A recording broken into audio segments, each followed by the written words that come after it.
Assalamualaikum warahmatullahi wabarakatuh. Alhamdulillah rabbil alamin wassalatu wassalamu ala asyrafil anbiya'i wal mursalin sayyidina Muhammad wa ala alihi wasallam.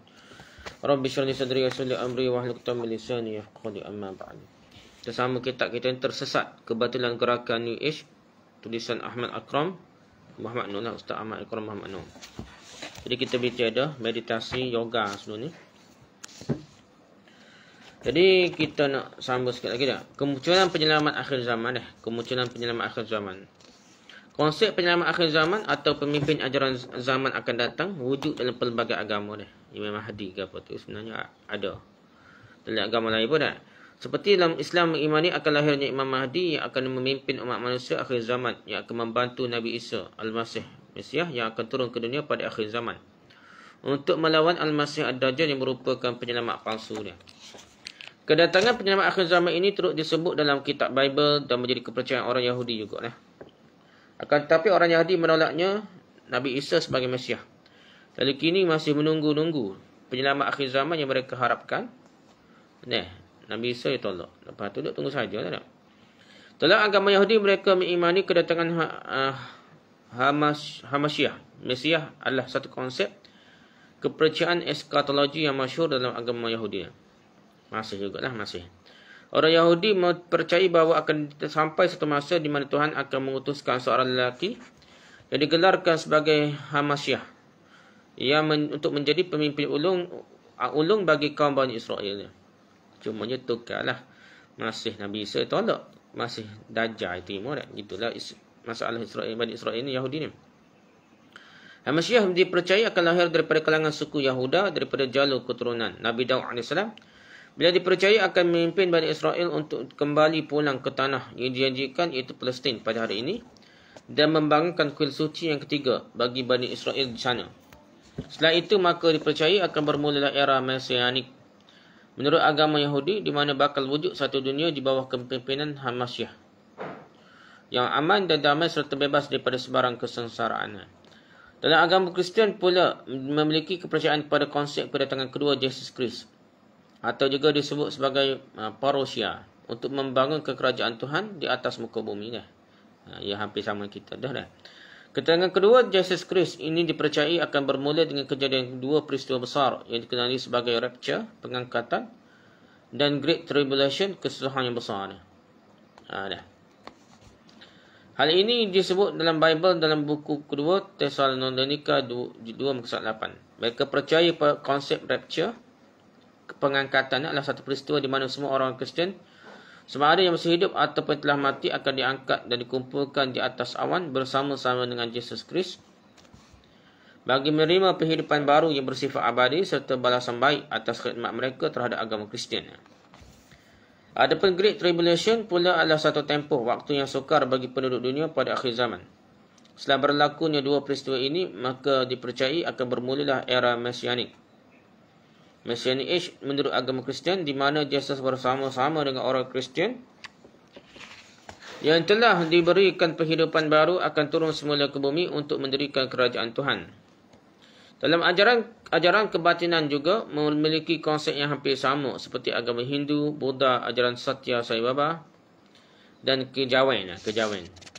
Sebagai contoh dalam agama Hindu disebut di dalam kitab Vishnu Purana dan Bhagavata Purana. Pada akhir zaman yang terdapat kepercayaan tentang kedatangan Kalki Avatar yang merupakan penjelmaan Dewa Vishnu dalam bentuk seorang manusia. Avatar cerita kartun tu ada unsur ni lah. Hindu dah benarnya. Jelmaan Vishnu ini dinamakan sebagai Kalki. Dia dipercayai akan memimpin dunia mengakhiri zaman Kali Yuga. Kalki dikatakan akan mengalahkan satu makhluk jahat bernama Kali yang dipercayai sebagai punca kepada segala kejahatan dunia ini. Nyelawi Kali lah, gapo dari kata pada ni. Setelah Kali berjaya dikalahkan, maka akan berakhirlah era Kali Yuga dan bermulalah kitaran Yuga yang baru dengan Kalki memimpin dunia memasuki era atau Yuga seterusnya yang bersifat utopia dipanggil sebagai Satya Yuga. Dalam agama Buddha pula mempunyai kepercayaan terhadap kedatangan Buddha akhir zaman. Dalam kitab Cakkavati Sutta ada menyebutkan Buddha akhir zaman itu dinamakan sebagai Maitreya. Ia dikatakan bakal muncul sebagai Buddha yang baru apabila ajaran Siddhartha Gautama telah lenyap dan dilupakan oleh manusia di dunia ini. Sebelum kedatangan Maitreya, manusia dipercayai akan mengalami satu keruntuhan sosial yang sangat teruk terlebih dahulu. Kedatangan Maitreya akan menjadi penanda kepada berakhirnya zaman keruntuhan sosial tersebut, dan Maitreya akan bertindak seperti mana Siddhartha Gautama dengan mengajarkan ajarannya kepada manusia. Begitu juga dengan pengikut ajaran Sai Baba mengimani bahawa Satya Sai Baba adalah reinkarnasi Sai Baba dari Sirdi. Reinkarnasi dah. Ruh tu berpindah. Dari Sai Baba dari Sirdi dah. Sai Baba Sirdi selagi dah. Jadi pada Satya Sai Baba gitu dah. Dan pengikutnya menganggapnya sebagai avatar Dewa Siva dah. Manakala Satya Sai Baba pula adalah avatar bagi dua dewi. Dua dewa-dewi iaitu Siva dan Sakti. Manakala pada akhir zaman kelak akan sepenuhnya Dewi Sakti akan menjelma avatar ke dalam rupa Prema Sai Baba. Prema Sai Baba pula. Ada gambar belakang. Cuma ni Satya Sai Baba tak ada janggut ni. Hal lain tu ada janggut ni. Ada gambar yang pengikut Sai Baba beriman bahawa Sai Baba akan mendatang buat kali terakhir untuk membimbing dunia dengan nama Prema Sai Baba. Para penganut ajaran Sai Baba sedang menyiapkan persediaan untuk menyambut Prema Sai Baba yang bakal memimpin mereka pada akhir zaman kelak. Pengikutnya meramal kebangkitannya yang terakhir iaitu penjelmaan ke dalam bentuk Prema Sai Baba pada sekitar tahun 2030 hingga 2116. Dia kata. Dalam ajaran kebatinan Jawa yang dikenali sebagai Kejawen, Jawa pula dia. Mereka juga mempercayai konsep pada akhir zaman akan datang Ratu Adil, Jawa Hana Caraka. Jawa Hana Caraka, Ratu Adil atau Raja Kehakiman yang merupakan orang Jawa yang akan menjadi pemimpin besar Nusantara dan memerintah dunia dari Jawa. Gelaran kepadanya dikenali sebagai Satrio Piningit atau Satria Piningit. Sehubungan itu, senarai di atas ini telah menunjukkan bahawa akan ada peristiwa akhir zaman yang akan berlaku dan pertembungan antara jalan kerosakan dari penyelamat palsu dengan jalan keselamatan dari penyelamat sebenar ini telah diperhalsi oleh Helena Blavatsky. Jadi Helena Blavatsky ni putih yang membawa ajaran spiritual ni, roh ke apa ni. Dia jadi juga tulis buku dia. Dari situ beliau turut menghidupkan konsep penyelamat akhir zaman dalam versi teosofi yang dinamakan oleh beliau sebagai Christ Principle. Selari dengan aliran kebatinan yang mana mereka turut menantikan tokoh tersebut juga. Selain itu, Christ Principle dipadankan dengan Maitreya oleh gerakan teosofi. Capulah dengan agama lain sikit dah. Kristian agama lain. Okey, Maitreya versi New Age. Dalam buku tulisan Helena Blavatsky berjudul The Sacred Doctrine menegaskan bahawa akan ada beberapa kejadian mesianik dalam sejarah manusia. Dengan idea pengawasan bumi dan penghuninya yang hidup bersama-sama dengan makhluk ruh yang disebut sebagai Master of the Ancient Wisdom. Dikenali sebagai Ascended Master. Wali. Pada peringkat awal dalam Theosophical Society belum menekankan nama-nama roh yang akan menjadi juru pemulih atau pemimpin bagi akhir zaman. Peringkat awal tak ada cerita nama gapo lah tak. Yang ada wali Rijal Ghaib ni. Ruh akan selamat dunia dan pemimpin akhir zaman. Pada peringkat awal Helena Blavatsky hanya mengemukakan konsep Christ Principle yang menurutnya sesuai dengan teras roh setiap manusia. Akan tetapi prinsip ini telah dikembangkan oleh pemimpin Theosophical Society Charles Webster Leadbeater setelah kematian Helena Blavatsky, yang mana beliau terkenal dengan pengetahuan ilmu-ilmu alam ghaib dari kalangan teosofi. Dia lah suhu. Leadbeater telah merumuskan Christ Principle itu adalah Buddha Maitreya. Siapa ni Buddha ni tak? Dan Maitreya itu boleh berinkarnasi. Konsep Tuhan mengambil alih badan manusia untuk membimbing pada mana-mana manusia di dunia ini untuk memulihkan atau mengembangkan ajaran mereka. Leadbeater percaya bahawa Maitreya telah menjelma sebagai manusia di bumi, sebelum ini sebagai Hyurpan di Mesir kuno, Krishna di India kuno, dan sebagai Yesus Kristus untuk membimbing manusia. Dan Nabi Isa pun juga. Oleh itu beliau berperanan mahu menyiapkan kanak-kanak yang akan diinkarnasi oleh Maitreya untuk memikul berperanan sebagai guru dunia. Dia latih budak-budak ni. Hal itu disokong oleh pemimpin teosofi pada waktu itu, iaitu Annie Besant. Walaupun ada ahli teosofi lain yang membantah konsep yang dikemukakan oleh Leadbeater itu, akan tetapi beliau tetap teruskan sehinggalah Annie Besant dan Leadbeater mula meramalkan kedatangan Maitreya yang berikutnya sehingga menjelang tahun 1909. Topik guru yang akan datang adalah topik utama kuliah dan tulisan mereka. Hebat dia. Nak percaya kepada benda ni jadi hebat dah. Macam Al-Arqam dulu lah. Tunggu Imam Mahdi lah daripada Bani Tamim, betul tak? Tanah Melayu. Jadilah sekali itulah hebat. Dia semangat pun dia hebat ni. Sehinggalah pada tahun 1909, Leadbeater menemui seorang budak lelaki berusia 14 tahun bernama Jiddu Krishnamurti dekat ibu pejabat Theosophical Society di Adyar. Beliau percaya bahawa budak itu adalah calon yang sesuai untuk diinkarnasi roh Maitreya kepadanya untuk jadikan guru dunia. Tidak lama kemudian Leadbeater meletakkan Krishnamurti sebagai orang kanannya. Pada bulan Mac tahun 1910, Annie Besant menjaganya untuk mempersiapkan Krishnamurti sebagai peranan guru dunia disertakan perubahan Order of the Star in the East dibentuk pada tahun 1911 untuk mendukungnya bagi menjayakan misi tersebut. Akan tetapi pada tahun 1909, Krishnamurti menolak dakwah itu dan berlepas diri dari segala usaha yang dilakukan ke atasnya, sehingga Krishnamurti telah keluar dari teosofi dan persatuan yang ada kaitan dengannya. Walau bagaimanapun gerakan New Age ada yang masih meneruskan kepercayaan kewujudan Maitreya dari kalangan New Age. Seperti tokoh kebatinan moden Alice A. Bailey 1840 hingga 1949 yang juga merupakan bekas ahli teosofi, dia menyebarluaskan idea Leadbeater dan membuat ramalan Maitreya akan datang pada tahun 2025 pula dah. Habis cerita tu dah. Perjalanan ruh pula dah. Cara untuk meyakinkan seorang kepada pengalaman spiritual dan fahaman kesatuan alam bersama Tuhan adalah dengan merasainya sendirinya. Malah dalam kebanyakan amalan New Age adalah melibatkan pengalaman peribadi. Dengan kata lain, siapa yang tidak rasa maka dia tidak akan fahamnya. Ni kata ilmu makrifat, ilmu hakikat ni dah. Tak masuk tarekat, tak amalan dia tak faham dak. Salah satunya cara untuk merasai pengalaman tersebut dengan satu amalan yang dikenali sebagai perjalanan roh atau kembara roh. Situasinya ialah seorang itu perlu menjalani pengamalan meditasi, tak apalah, atau apa-apa amalan merenungi diri yang ekstrim, sehingga akan membawa kepada pengalaman seakan dirinya terkeluar dari badan dan berterbangan ke mana sahaja yang dia mahukan. Asal gitu dah. Diri yang keluar dari badan itu dianggap sebagai roh dirinya yang sudah tidak terikat dengan masa dan tempat. Jadi tu hal lah. Istilah tak terikat dengan masa dan tempat ni, istilah ni lah falsafah start Yunani lagi lah. Last sekali ia akan jadi Tuhan lah. Dan dia boleh pergi ke masa lalu dan masa hadapan ikut apa yang dia bayangkan. Ada yang mendakwa dapat memasuki dimensi alam ghaib, memasuki dimensi bangsa jin, siluman, alam barzakh, alam manusia yang sudah meninggal ni, alam ruh lah, dan ke tempat tertentu di dimensi dunia. Amalan ini telah lama dilakukan oleh pengamal kebatinan di seluruh dunia seperti di China, di kalangan Hindu, di India, di Jepun, di Amazon, malah di Nusantara. Ini sendirilah tempat kita ni, Malaysia, Indonesia ni.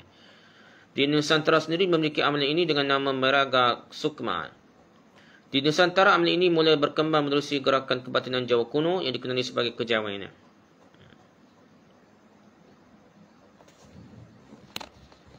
Bagi mereka, tujuan Meraga Sukma ini adalah jalan untuk menemui sedulur papat lima pancar, iaitu saudara spiritual yang dipercayai hidup dalam alam khayangan. Masuk alam khayangan dah. Fenomena ini menarik gerakan kebatinan moden untuk mensistematikkannya sehingga wujud istilah astral projection. Antara yang terawal di kalangan kebatinan moden yang praktiskan pengamalan keluar dari tubuh adalah Emanuel Swedenborg. Ini hak moden dah, hak putih dah. Emanuel Swedenborg di dalam bukunya Spiritual Diary. Begitu juga Helena Blavatsky ada mengulas konsep ini dalam bukunya The Sacred Doctrine.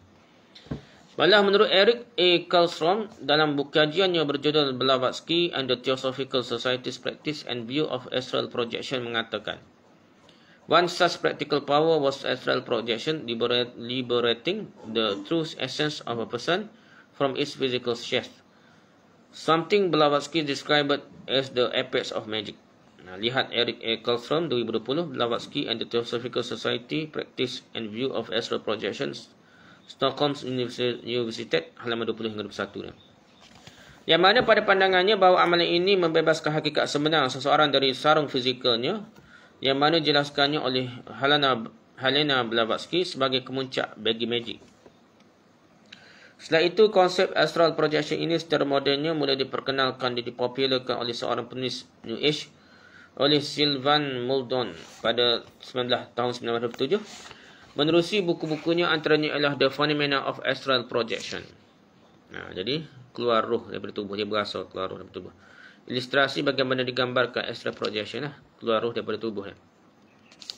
Adapun tokoh New Age yang lain menggunakan istilah lain bagi amalan perjalanan roh ini dengan nama Out of Body Experience, OBE, Out of Body Experience. Seperti dipopularkan oleh Robert Monroe 1915 hingga 1905, iaitu konsep perjalanan ke alam lain. Bagi pengamal New Age akan menjadikan pengalaman astral projection atau out of body experience sebagai penguat keimanan pengikutnya. Situasi itu cukup membuatkan pengamalnya merasakan suatu pengalaman yang ajaib dan tidak dapat diterangkan secara logik. Itu keluar roh daripada dia berasa macam keluar. Tetapi tidak ramai yang sedar bahawa teknik yang digunakan itu adalah hanya memanipulasikan minda separuh sedar semata-mata. Kena pukar sebenarnya. Realitinya teknik untuk melakukan astral projection ini hanyalah melibatkan praktis meditasi yang mendalam sehingga menyebabkan berlakunya halusinasi. Atau jumpa Nabi Khadir, setengah kata jumpa Nabi Muhammad, Nabi Qazah dan sebagainya, halusinasi. Malah kenyataan ini juga disokong oleh salah seorang guru Hindu yang terkenal, iaitu Sadguru. Halusinasi itu terbentuk dari visualisasi ada yang seorang itu mahukan. Ada yang merasa terbang ke zaman Fir'aun dan melihat piramid dibina. Sedangkan perkara dilihatnya itu adalah sesuatu yang pernah diimajinasikannya sendiri. Ia imajinawa, ia imagine dah. Lepas tu, dia tapa kuat tu, ia berasa roh, ia pergi terbang lah. Malah ramai pakar psikologi dan saintis seperti Terence Hines, pakar psikologi, Robert Lee Park, pakar fizik, dan ramai lagi bersepakat mengkategorikan astral projection sebagai pseudoscience. Pseudoscience ni khurafat sains lah, bukan sains sebenarnya.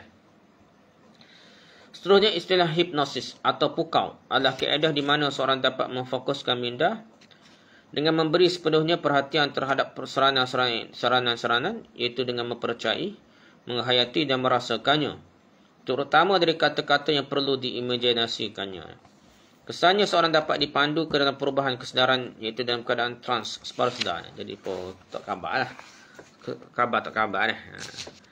Istilah hipnosis berasal dari bahasa Greek kuno, iaitu nama dewa tidur, iaitu Hypnos.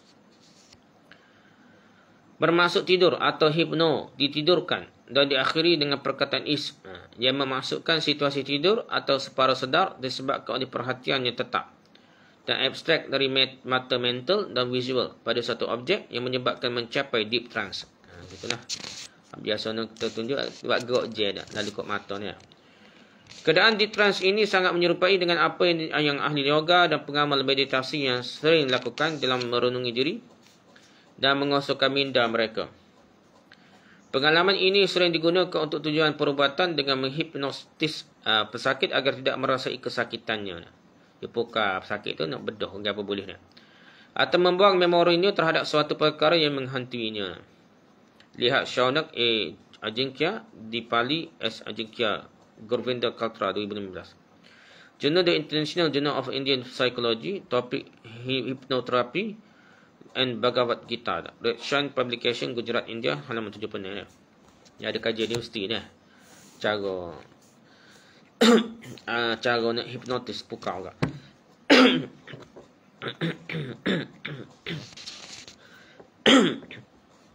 Keadaan ini terdapat dalam tradisi agama Hindu yang dikenali sebagai Sammohana, yang merupakan sebahagian dari Yoga Vidya dan telah dipraktikkan di India sejak zaman Vedic lagi. Hal ini sememangnya terbukti apabila ramai para yogi yang guru Hindu mengamalkan self-hipnosis dalam meditasi mereka untuk tenangkan fikiran mereka.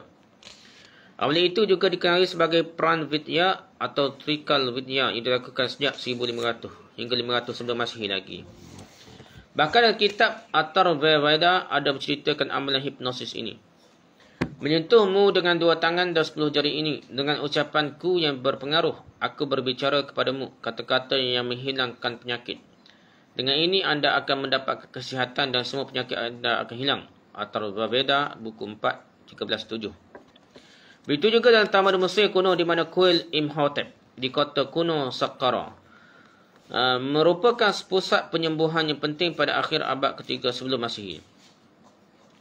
Amalan yang hampir sama dengan hipnosis dikesan ada diamalkan oleh mereka dengan dinamakan sebagai temple sleep. Pesakit akan masuk ke dalam kuil itu untuk mendapatkan kesembuhan daripada dewa. Setelah melakukan ritual yang panjang yang melibatkan pengambilan ramuan dan membaca doa beberapa jam, pesakit itu akan dibawa ke ruang gelap khas untuk tidur dan menunggu mimpi yang mengungkapkan penawarnya. Oleh itu, mana-mana ajaran kebatinan kuno yang sinonim dengan bermeditasi, meditasi ni, akan ada pengalaman hipnosis, sama ada di China atau di Greek, dan ia bukanlah suatu perkara yang baru. Akan tetapi apa yang berlaku adalah amalan ini telah disistematikkan secara tersusun dan mendalam di kalangan gerakan kebatinan moden.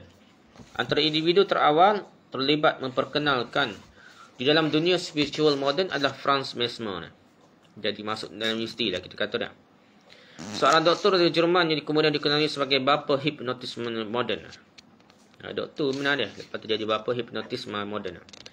Dengan tekniknya yang terkenal mesmerisme, sempena namanya Mesmer. Ia digunakan untuk merawat pesakit. Amalan ini mula dikembangkan dalam perubatan oleh doktor-doktor yang lain seperti Elliotson dan James Esdaile. Pada waktu ini, amalan ini belum lagi dikenal sebagai hipnosis lagi.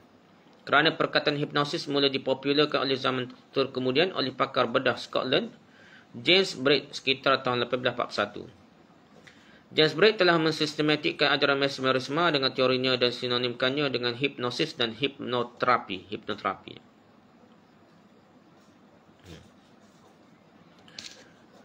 Ya, dengan gambar dia dah, James Braid dah.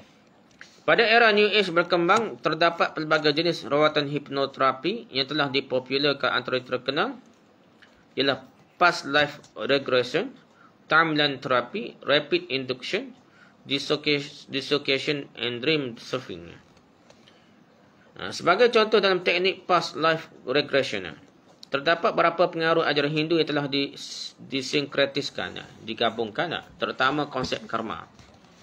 Kerana dalam praktis past life regression ini, mereka percaya kesengsaraan yang berlaku sekarang adalah balasan daripada tindak tanduk yang telah dilakukan pada masa yang lampau. Oleh itu, pesakit yang menggunakan keadaan ini akan dihipnosis untuk kembali semula ke masa silam dan membetulkan semula kesilapan tersebut. Begitu juga dengan teknik timeline therapy. Keadaan ini pesakit akan menulis semua memori masa lampau dan melakar masa depan. Namun pakar saintis dan psikologi bersepakat mengatakan penggunaan hipnosis sebagai rawatan mental dianggap sebagai pseudosains. Perkara khurafat. Perkara yang bukan sains sebenarnya dah. Selepas tu Neuro-Linguistic Programming NLP dah. Ni pun ada dah. Dalam apa? Motivasi ke apa dah? NLP dah. Neuro-Linguistic Programming dah. Penambahbaikan dan mensistematikkan amalan hipnosis ini terus berkembang sehingga 1970-an. Ia merupakan era gerakan New Age. Sebagai contoh wujudnya Neuro-Linguistic Programming NLP. Ajaran NLP digubah oleh dua orang individu, iaitu seorang pelajar bernama Richard Bandler dan seorang profesor bahasanya bernama John Grinder di University of California, Santa Cruz pada tahun 1972 di California, Amerika Syarikat. Lihat Romila Reddy, Kate Burton 2010, Neuro-Linguistic Programming for Dummies, John Wiley and Sons Limited, England, halaman 9. Mereka mendakwa terdapat hubungan antara proses neurologi, neuro, bahasa, linguistik dan corak tingkah laku yang dipelajari melalui pengalaman pengatur caraan. Dan ini dapat diubah untuk mencapai tujuan tertentu dalam kehidupan. Lihat Richard Bandler 1993, Time for a Change, Meta Publication, Cupertino, California, halaman 7. Perkataan neuro merujuk kepada sistem saraf manusia termasuklah otak dan 5 deria. Linguistik pula adalah bahasa lisan dan bukan lisan cara manusia berkomunikasi manakala programming. Cara manusia berkomunikasi lah, tak kira lisan kata lisan itu linguistik dia. Programming pula adalah kemampuan untuk menstruktur sistem neurological dan linguistik untuk mencapai keputusan yang diinginkan. Program lah dah. Lihat Robert Dills, John Grinder, Richard Bandler, Judith Deleuze, 1980. Neuro-Linguistic Programming, Volume 1, The Study of the Structure of Subjective Experience, Meta Publication, Cupertino, California, halaman 2. Okay, ia melibatkan analisis strategi yang digunakan oleh individu yang berjaya dan menerapkannya untuk mencapai tujuan peribadi. Richard Bandler dan John Grinder pada asalnya hendak melakukan kajian tentang suatu perkara yang sukar diperjelaskan, mengenai kuasa berkomunikasi yang dapat menyembuhkan penyakit seseorang. Sebelum itu telah ada kaedah rawatan dengan berinteraksi. Ini telah diperkenalkan oleh Franz Mesmer dalam metodologi Animal Magnetism dan Jess Braid dalam metodologi hipnosis yang diwarisi oleh tokoh-tokoh terkemudian. Kajian asal mereka adalah terhadap 3 individu yang berpengaruh dalam rawatan terapi melalui interaksi, iaitu Virginia Satir, Fritz Perls dan Milton H. Erickson.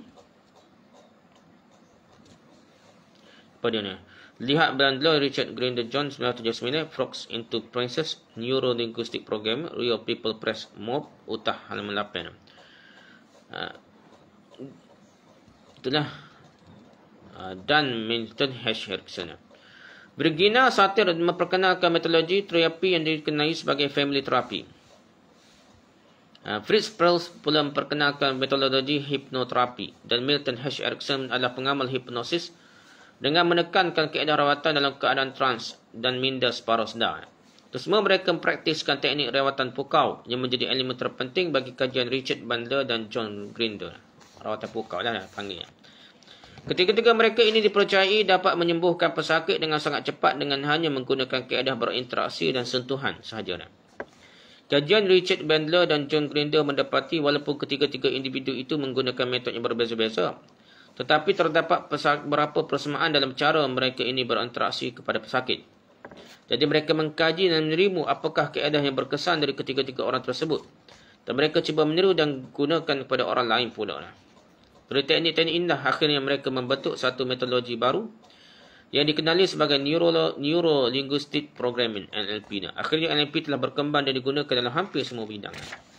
Hampir semua bidang gunanya. Selalunya dalam satu sesi NLP dapat merawat masalah seperti fobia, kemurungan, gangguan penyakit psikosomatik, rabun dekat, alergi, selesema biasa dan gangguan pembelajaran. Namun pada hari ini NLP turut digunakan dalam bidang kaunseling. Kaunseling gunanya. Perubatan, undang-undang, perniagaan, seni pertunjukan, sukan, ketenteraan dan pendidikan. Habis kau guna NLP ni. NLP juga dikembangkan oleh John Grinder kerjasama dengan Deleuze menyusun pendekatan baru yang diberi nama New Code NLP ni. Richard Bandler juga menyusul dengan pemodenan terbaru yang diberi nama Design Human Engineering dan Persuasion Engineering, PE ni. DHE dan PE ni. Ada simbol NPL ni. Ada simbol. Ada The Society of Neuro-Linguistic Programming ni.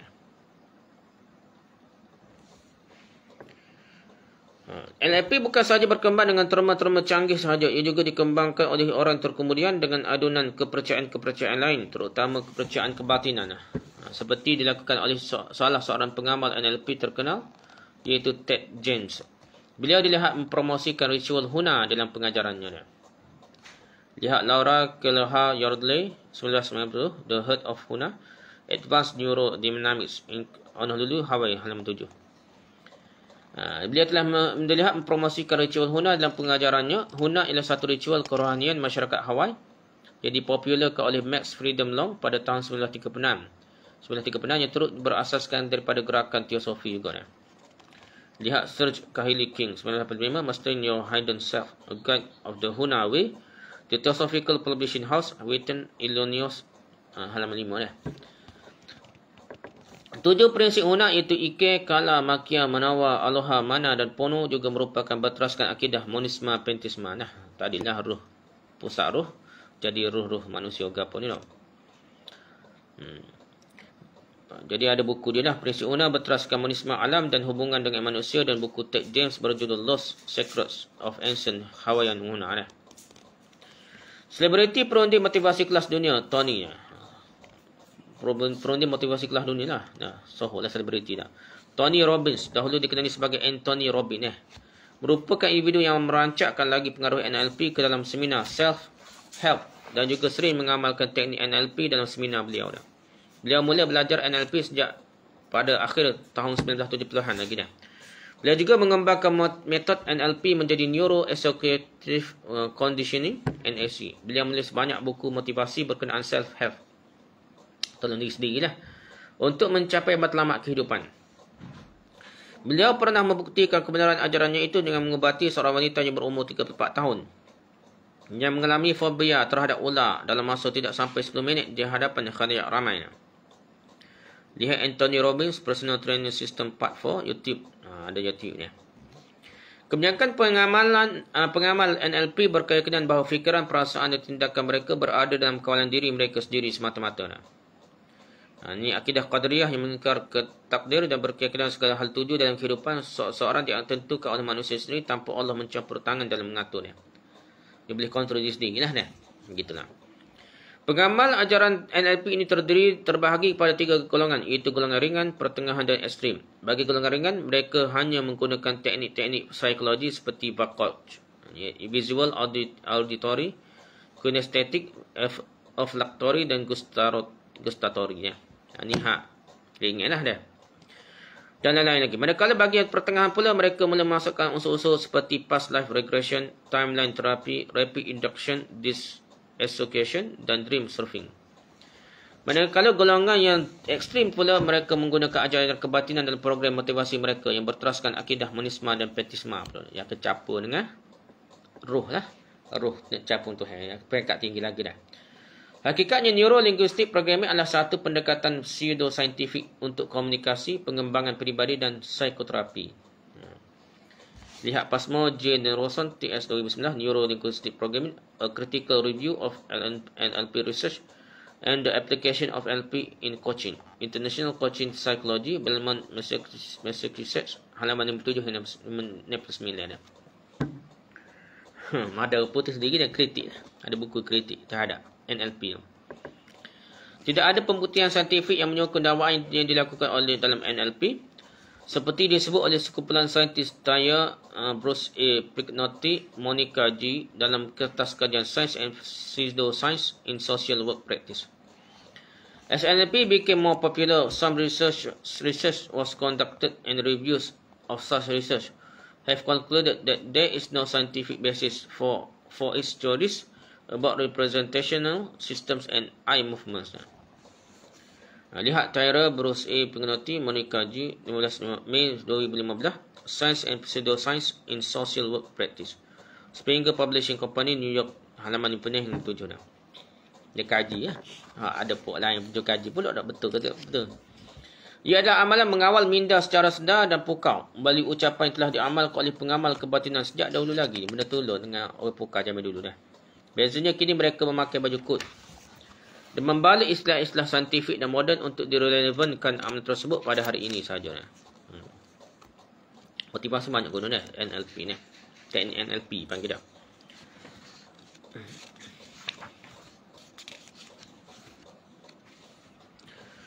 Transformasi nafas pula ni. Transformasi nafas atau transformation breath, bernafas lah, adalah satu program yang juga dipraktiskan oleh gerakan New Age sebagai bentuk latihan penyembuhan dan hipnosis diri sendirinya. Amalan pernafasan ini telah sedia dan ada dalam amalan yoga yang dikenali sebagai pranayama. Dalam tasawuf pun ada cara berzikir nafas. Prana bermaksud nafas, manakala yama adalah menguasai secara literalnya, bermaksud menguasai pernafasannya. Dengan melakukan pranayama ini, seorang itu dapat meningkatkan tenaga fizikalnya. Pranayama dijelaskan dalam teks-teks Hindu sebagai Bhagavad Gita dan Yoga Sutra, himpunan Patanjali. Jika dalam amalan meditasi seorang yang melakukan latihan pernafasan yang ekstrim dan visualisasi, ia boleh menjatuhkan minda sedarnya kepada keadaan trans, separuh sedar. Kadang-kadang dalam keadaan separuh sedar itu boleh menjerumuskan seorang dengan pengamalan halusinasi. Walau bagaimanapun, gerakan kebatinan moden menawarkan tahap-tahap dalam pernafasan seperti sederhana dan ekstrim. Dalam praktis transformasi nafas ini, pelatih diajar melakukan pernafasan untuk kesihatan dan penyembuhan atau mengembangkan potensi diri. Pada peringkat awal, ia akan mengajar teknik asas dalam pernafasan. Pada peringkat asas ini, apa yang dipromosikan adalah meningkatkan oksigen ke dalam badan, meningkatkan tenaga, menyeimbangkan aliran tenaga dalam tubuh dan mengurangkan stres. Ia akan disusuli kepada peringkat seterusnya pula, yang mana akan membawa kepada hubung kait dengan meditasi.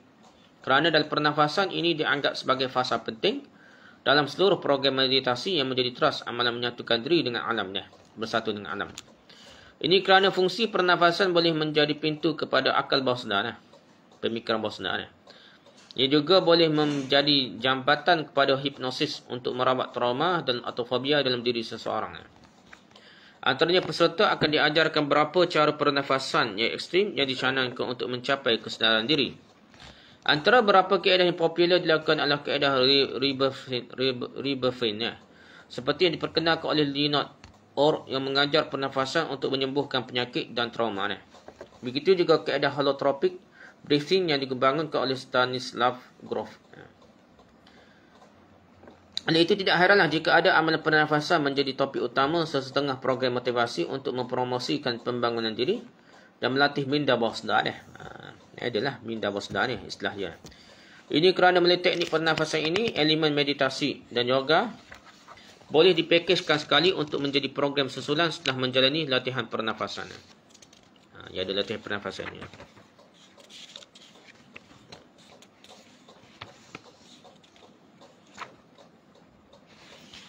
Okay, music New Age pula dah. Dalam sejarah gerakan kebatinan, sememangnya tidak boleh dielakkan dengan elemen muzik. Jika rujuk kepada amalan-amalan tarian berinteraksi dengan ruh di seluruh dunia, pasti akan ada elemen muzik sebagai alat bantuan. Begitu juga tarekat sufi ke apa dah. Dia kenakan muzik, sambil zikir juga ada muzik. Ada setengah terjoget, musim-musim keliling. Begitu juga dengan melakukan meditasi dan yoga. Mantra Om, perkataan suci Hindu akan diucapkan dalam nada yang dalam dan panjang sepanjang melakukan meditasi tersebut. Jika dilihat kepada sejarah Barat setelah kemasukan pengaruh misionari Hindu ke Barat, wujud fenomena falsafah cinta tanpa sempadan. Gerakan anti peperangan yang banyak mengambil dari pengaruh ajaran-ajaran kebatinan ini.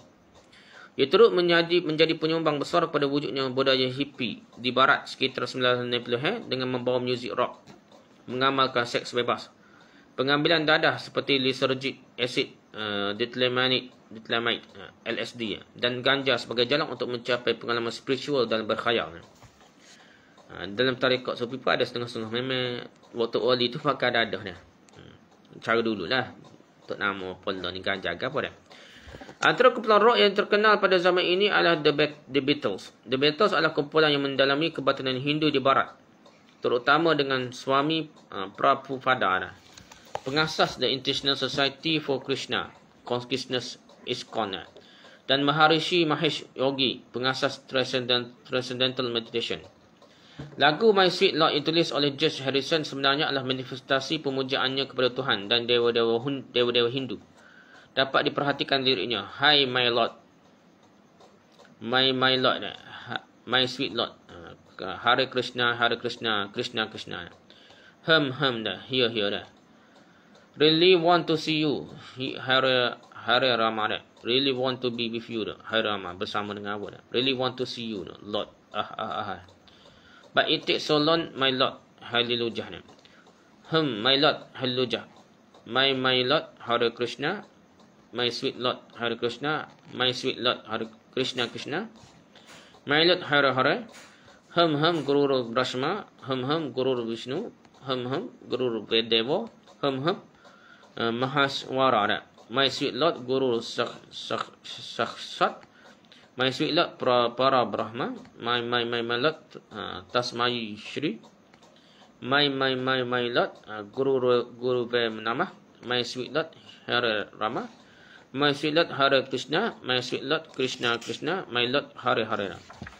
Itulah yang terjemahnya. Ada gambar kumpulan The Beatles bersama Maharishi Mahesh Yogi. Ada gambar George Harrison berkemeja. Penyanyi kumpulan The Beatles bersama Swami Prabhupada paling kiri. Setelah kejatuhan budaya hippie sekitar tahun 1980-an, muzik-muzik bagi kumpulan kebatinan moden mula beralih arah sesuai dengan situasi semasa. pada zaman memuncaknya gerakan New Age yang promosikan meditasi secara terang-terangan, maka pengalaman dan suasana bermeditasi itu menjadi tema bagi muzik New Age. Sebagai contoh, jika meditasi itu dilakukan di hutan, ditambah dengan pelbagai bunyi alam sama ada dari angin, burung dan serangga, dipercayai menambahkan lagi fokus dalam bermeditasi. Hasil dari pengalaman inilah wujudnya genre muzik New Age. Kebanyakan muzik New Age hanya menggunakan melodi tanpa lirik, yang bertujuan untuk mengurangkan tekanan fikiran dan membawa kepada keadaan tenang, zen untuk tujuan meditasi. Lihat Richard Wolff, In Tune, Music as the Bridge to Mindfulness. The Experiment, New York, halaman 3. Pengikut gerakan New Age percaya dengan menggunakan muzik ini adalah untuk tujuan menyalurkan tenaga dalaman dan semangat untuk belajar bergantung pada diri mereka sendiri. Muzik New Age menjadi popular kerana mempromosikan gaya hidup spiritual tanpa agama, spiritual tanpa agama dan aliran kepercayaan yang membolehkan berjuta-juta orang di seluruh dunia ini untuk belajar dan mempraktikkan kerohanian tanpa dibatasi agama. Itu konsepnya, tanpa dibatasi agama. Gerakan New Age mempercayai kesatuan dengan alam dan kehidupan damai bersama alam. Dan malah muzik New Age Andres Vollenweider yang jutaan rakamannya telah terjual menjelaskan bahawa tujuan suara yang tenang adalah untuk membina jambatan antara sedar dan bawah sedar. Pemikiran bawah sedar lah. Kita harus membangkitkan kerohanian kita. Lihat Elliot Miller, A Crash Course of the New Age Movement, Monash Esmond, halaman 190. Muzik New Age biasanya abstrak dan menenangkan dan sering menggabungkan bunyi senajadi seperti angin, burung atau suara ombak pantai terhempas. Ia juga adalah muzik yang menggabungkan tradisi keharmonian rakyat, terutamanya rakyat mereka, Inggeris dan Celtic, dengan suasana yang tenang. Pemuzik awal New Age cuba menangkap sentimen ini melalui muzik atmosfera yang menenangkan.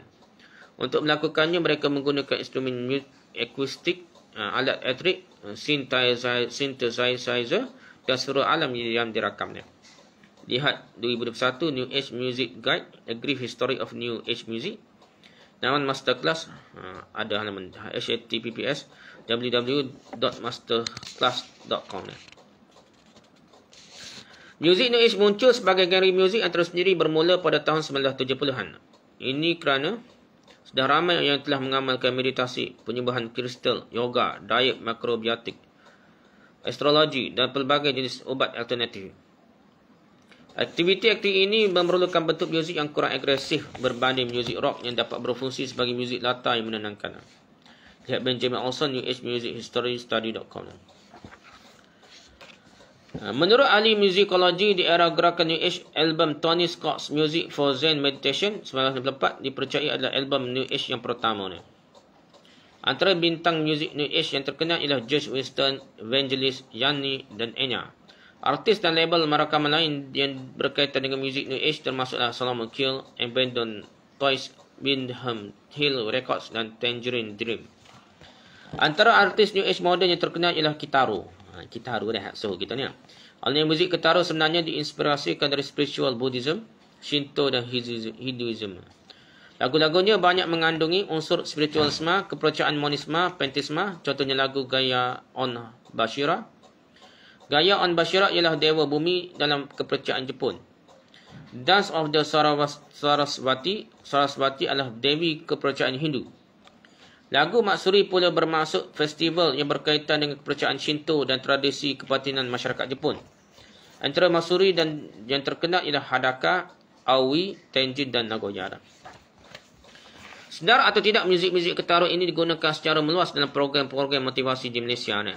Bahkan pada 24 Desember 2017, Kitaro telah dijemput untuk mengadakan konsert di Kuala Lumpur. Melihat kepada tajuk konsertnya iaitu Kojiki and the Universe, sudah cukup untuk menafsirkan apa yang cuba dibawa dalam persembahannya. Kojiki merupakan teks suci mengenal asal-usul dewa dan negara Jepun. Dalam agama Shinto, manakala the Universe adalah tidak asing lagi merujuk pada Tuhan, roh pusat dalam gerakan New Age. Gambar poster konsert Kitaro di Malaysia pada 2017 yang jelas memiliki latar kebatinan New Age. Ada juga sebahagian muzik New Age yang terang-terang menggunakan sebutan lafaz Om dalam latar belakang muzik yang disangka menenangkan itu.